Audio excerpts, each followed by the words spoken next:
So hello বন্ধুরা, কেমন আছেন সবাই? হোপসো সবাই খুব ভালো আছেন। আজ আমরা চলে আসলাম বার্গারোলজি অ্যাট ওয়ারি। অনেকদিন ধরে ভাবছিলাম যে বেশ কিছুদিন হলো আমরা বার্গার ট্রাই করে দেখছি না, তো আজকে ঘুরতে ঘুরতে চলে আসলাম বার্গারোলজিতে।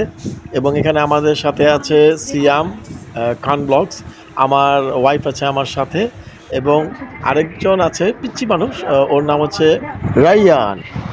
তো ইতিমধ্যে আমাদের খাবার আমাদের কাছে এসে পড়েছে। তো আমরা এখানে বসে অর্ডার করেছিলাম বার্গারোলজির চিকেন বার্গারটা, যা 225 টাকা করে ছিল দাম। তো এখানে ওদের সার্ভিসের কথা কি আর বলবো, ওদের সার্ভিস খুবই ভালো এবং এখানে স্পেসটা একটু ছোট মনে হয়েছে আমার কাছে। এখন আমাদের খাবারটা ট্রাই করার পালা। তো আমার কাছে বেসিক্যালি যখন আমি বার্গারটা খেলাম, আমার কাছে এটা স্বাদ খুবই ভালো লেগেছে, সত্যি অসম। এবং আমার ওয়াইফের কাছে এবং আমার সাথে আরও যে দুজন ছিল তাদের কাছেও খুব ভালো লেগেছে। যেহেতু আমরা এখানে 4 জন বয়সের 4 রকম মানুষ ছিলাম, আমাদের সবার কাছে খাবারের টেস্ট সিমিলার লেগেছে এবং খাবারের টেস্ট খুবই ভালো। যারা একটু মুখরোচক জুসি টাইপ বার্গার খেতে চান তাদের জন্য বার্গারোলজি আমি বলবো বেস্ট। তো আপনারা যখন এখানে আসবেন তো অবশ্যই এটা খেয়ে টেস্ট করে দেখবেন। ধন্যবাদ সবাইকে।